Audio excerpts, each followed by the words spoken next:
xildhibaan Abubakar Cabdi Good oo kamid ah xildhibaanada golaha baarlamaanka ee Soomaaliland isla markaana xildhibaan laga soo doortay gobolka Awdal kana soo baxay xisbiga hogaamiye maamulka Soomaaliland ee Kulmiye ayaa maanta shir jiraayad oo ku qabtay magaalada Boorama ku sheegay in gobolka Awdal aanay haysan saamigii ay ku lahaayeen xukuumadda Soomaaliland. xildhibaan Abubakar Cabdi Good isagoo ka hadlaya saluuga saamiga siyaasadeed ee ka maqan shacabka gobolka Awdal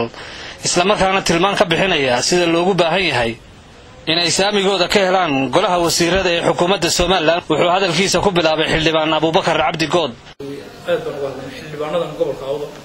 ka soo jeeda ama buurta noqdaan ama wakiil ha noqdaan waa ka hadleen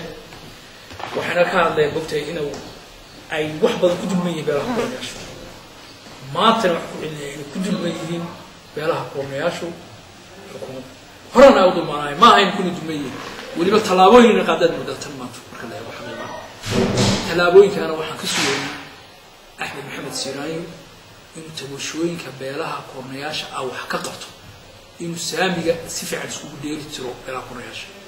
waa wax waajib ah oo maqan oo waxaan marnaba ku gaadhayn inay intay gaadhayso ay buuxsanayso waxaad arkaysaa malaha ilaa 100 abaf ayaa agaasimo waxidii gobolka dawladda waxa ku jira in 2 iyo 3 ina dhaafsaneen beelaha korneyaasha waa cadaalad darro qeyr caadi xaalkiisa inta soo dhigtay ana waxba beelaha korneyaasha ku lahayn cadaalad darro waa aad u jirta waxaad arkaysaa hay'adaha madax bannaan waxaad arkaysaa hay'adaha amniga yani waa jira laakiin taa ku xalin mayno dagaal wasiileena talaabooyinkeena wax badan ka qaraabay waxna uu qabtay waxa kalena uu ballan qaaday inuu ka qabanayo mugtay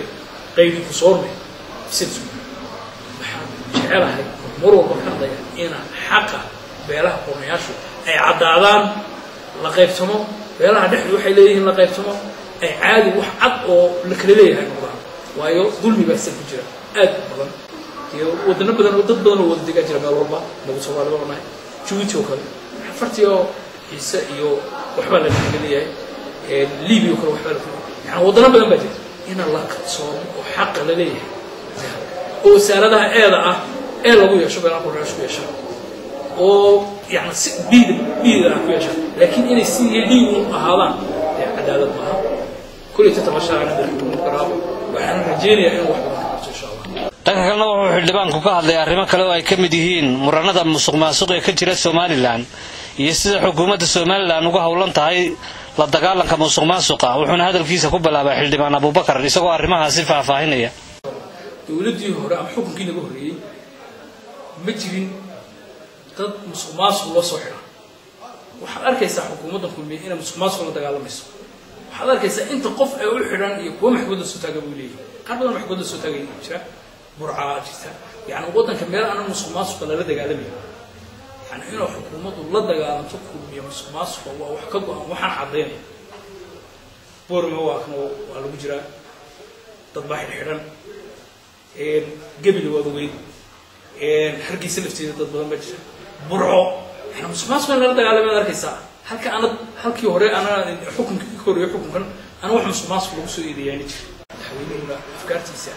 waxa weeyaan inuu ka raaliyahay in ku daba jiro u magacaabay inuu shaqadiisa ku soo fargelina taas cadeynaysa waan socda wax waa iska iman kara kulliisa mararka qaarkood laakiin cadaalad weyn ma in qofna lagu xadgudbo ma oo bilaadanka anigu inta waa eedeysan qof uu dambiile ma oran karo maanta inta ma ayay kuwa xiran laakiin waxa weeyaan hadii wax lagu helo qoysaskeedii maraya waana in hay'adaha madaxa bannaan isaga ka mid tahay nimankan tadawko kale xeeralaalinto kale shaqadu si fiican u gudbinay in sidooda u gutaan mahadsan loona daayo shaqadiisa taageeraya aad buu fiican yahay ku amaanayihiin soo ku jiraan ay khaladaadu uma kara oo dikulita marka qaarkood boqolkiiba meel mitiga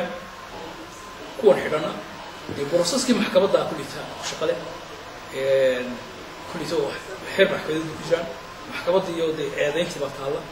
marka kulita aan hor dhici maayo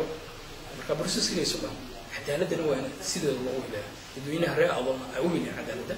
ugu dambeynna wuxuu xildhibaanku ka hadlay wada hadallada Soomaaliland iyo xukuumadda ku meel gaarka ee Soomaaliya loogu baaqay iyo aragtidiisa la xiriidha wada hadalkaas dawladda Soomaaliya iyo Soomaaliland horta wadahadalku si fiican u bilowday markii hore horta aan mid baan aaminsanoo mar walba inuu wada ku shaqeeyo ayaan aaminsanahay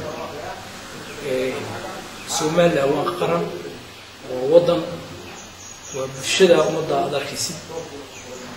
xuduudeeda cayiman tahay waxa weeyaan wada hadal in la galo waa aad iyo aad baan dadku taageersanahay waayo wada hadalku wax ku yimaadaan Soomaaliya maaha wax la xadayo oo jeebkeeda lagu sito markii meel la tagay wada hadal la qaadanayo oo ku soo noqoneen maaha oo ummaddu go'aanka ay leedahay kama dambeynta shirka ay leeyihiin ay leeyihiin hukuumadda ama xubnaha u muhiimkii wuxuu gorgorto haddii la garan waayo la afgaran waayo heshiiska wax ugu qasbaya ma jiro laakiin fikirka lama wada hadli karo waqti waa mid aad qaldan aad loo soo jeedo wala hadli kara hatta wuxuu dan inoo noqdaan istaag noqdaan ummaddu raali ka noqoto okay waan qaadanaynaa haddii ay dan u noqon weydana waa la diidi sidoo kale shirku si fiican u gado maqaan fiican baa yeelanay Soomaaliya waa wada baliyay